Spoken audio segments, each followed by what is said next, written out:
Buenas tardes, mi nombre es Diana Sofía Rodríguez Ruelas, estoy en la clase de Personas y Derecho de Familia y voy a hablar sobre alimentos y violencia familiar, materia a cargo de la licenciada María Guadalupe Cecilia Gurrola Ramírez. Espero sea de su agrado. Los alimentos son parte integral en el desarrollo del individuo que se generan fundamentalmente de una relación de parentesco entre un hombre y una mujer bajo diferentes denominaciones que se han conocido a lo largo de la historia como unión libre, concubinato y matrimonio. Estos tres últimos constituyen la obligación alimentaria y genera derechos y obligaciones entre las personas que son parte del parentesco por afinidad y sus descendientes. Pero ¿qué pasa cuando uno de los obligados a otorgarse alimentos deja de hacerlo? Principalmente, el derecho familiar es el encargado de regular las relaciones en lo que concierne a la familia, y como parte de ellas son sin duda los alimentos, uno de los temas más importantes dentro del contexto familiar, ya que se convierten en la pensión alimenticia, que es una obligación y un derecho a la vez para los integrantes de una familia, que pueden darse en dos roles importantes: darlos o recibirlos. Las principales características de los alimentos permiten que dentro de los roles familiares sea una prestación de suma importancia, en virtud de que representen un sustento de apoyo para aquella persona que es incapaz de mantenerse por sí mismo, ya sea porque padece de alguna incapacidad o porque es un menor de edad. Obligación con el paso del tiempo podría extinguirse por cambiar las condiciones de vida de los integrantes de la familia.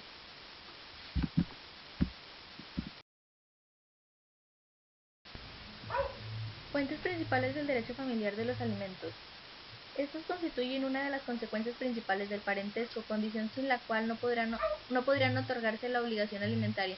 Necesariamente debe de existir el parentesco entre los sujetos obligados para poder exigir el cumplimiento de la obligación alimentaria, que, como se describe en el cuerpo del presente trabajo y ya mencionados anteriormente, el parentesco nace de tres figuras jurídicas importantes, tales como el matrimonio, el concubinato y la unión libre, que generan la obligación de dar y recibir.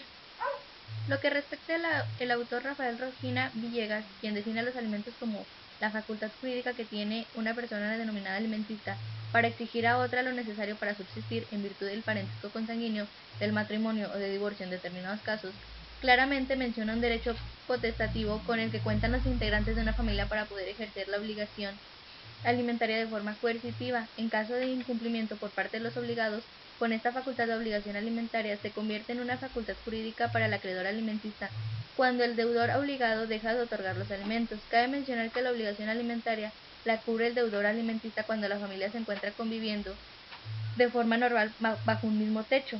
Sin embargo, cuando un miembro se separa del entorno familiar, el parentesco que lo une a la familia lo faculta para exigir el pago de la pensión alimenticia líquida y en dinero de forma periódica, en virtud de que la obligación de dar alimentos se deriva del matrimonio, del concubinato, del parentesco por consanguinidad, adopción o civil y por disposiciones de la ley.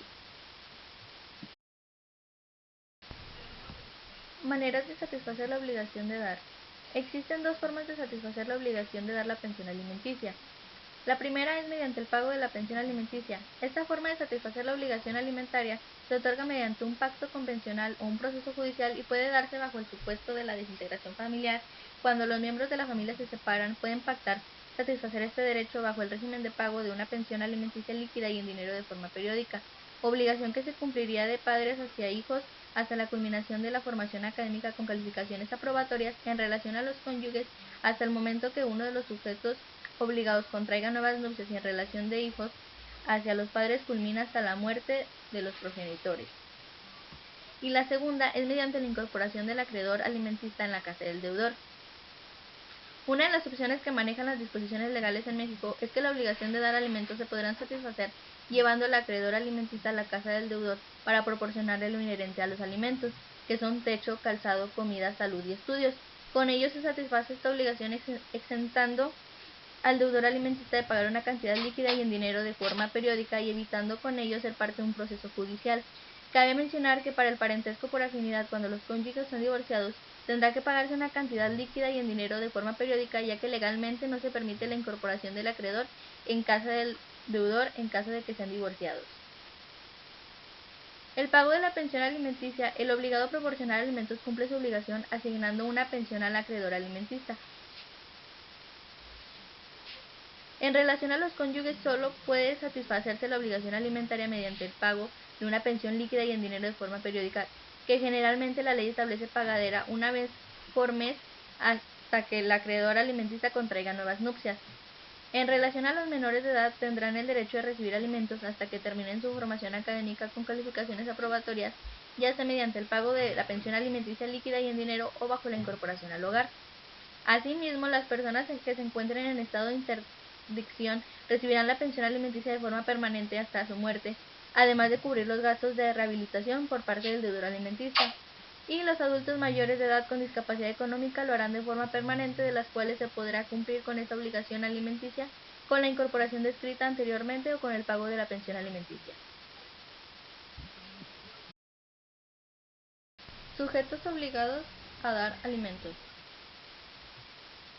Es importante listar que personas están obligadas a otorgarse alimentos. Una de las características de los alimentos que es trascendente es la reciprocidad, que posiciona a las personas en ventaja en relación a esta obligación alimentaria, en virtud de que la reciprocidad menciona que la persona que da alimentos tiene también el derecho a recibirlos, es decir, todos los integrantes de la familia son sujetos de derecho pero a la vez sujetos de obligaciones. De acuerdo a la ley familiar, los sujetos obligados a dar alimentos son los cónyuges. Artículo 124. Tienen obligación de darse alimentos en caso de divorcio, el cual éste puede extinguirse bajo los siguientes supuestos, que es a. El acreedor contraiga nuevas nupcias. B. Se una en concubinato. C. Procree un hijo con persona distinta al deudor alimentario. Y D. Se demuestre que el excónyuge acreedor alimentario cuenta con un empleo mediante el cual perciba una remuneración bastante para satisfacer sus necesidades alimenticias. Otro sujeto obligado a dar alimentos son los padres. El artículo 125 nos dice que los padres tienen la obligación de dar alimentos a sus hijos en caso de fallecimiento o imposibilidad para otorgarlos. La obligación recaerá en las siguientes personas: a. En los ascendientes por ambas líneas. B. En los hermanos. C. En los parientes colaterales hasta el cuarto grado del acreedor alimentario. Y por último están los hijos. Artículo 127. Los hijos están obligados a dar alimentos a sus padres. A falta o por imposibilidad de aquellos, la obligación recae en las siguientes personas, que es a. Los descendientes más próximos en grado. B. A los hermanos. C. A los parientes colaterales hasta el tercer grado del acreedor alimentario, para que en este caso se requiere el consentimiento del cónyuge del deudor alimentista por sí y en representación de los hijos.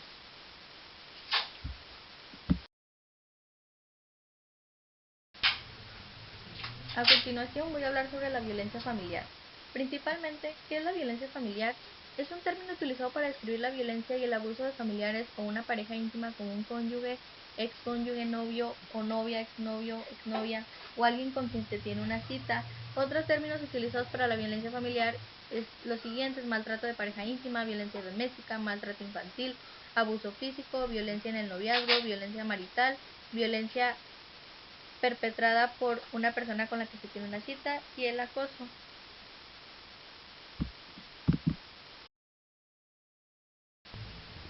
Esta puede adoptar muchas formas, pero involucra el uso de la intimidación y amenazas o conductas violentas para ejercer poder y control sobre otra persona.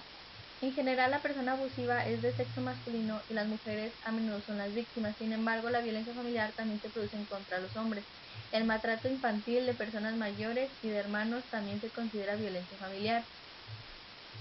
Algunos datos sobre la violencia familiar: según los Centros para el Control de Prevención de las Enfermedades, CDC por sus siglas en inglés, ofrecen los siguientes datos sobre la violencia familiar y las mujeres. Alrededor de 4.8 millones de mujeres son víctimas de maltrato de sus parejas íntimas cada año. La mayor frecuencia de violencia hacia un cónyuge está asociada con un mayor riesgo de que el cónyuge violento también maltrate a los hijos.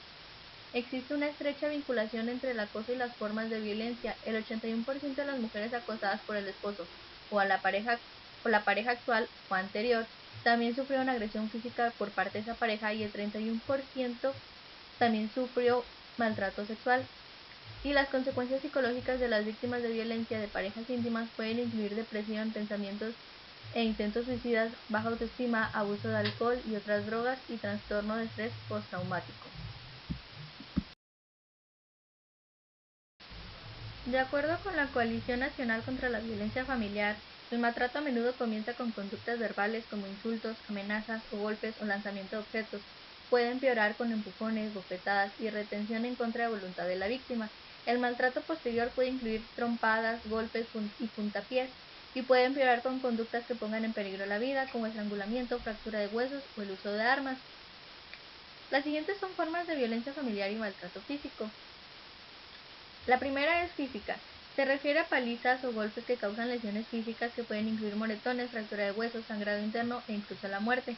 A menudo el maltrato comienza con contactos leves y con el tiempo empeora para convertirse en acciones más violentas. La sexual suele acompañar o seguir el maltrato físico y tiene como consecuencia una violación u otra actividad sexual forzada.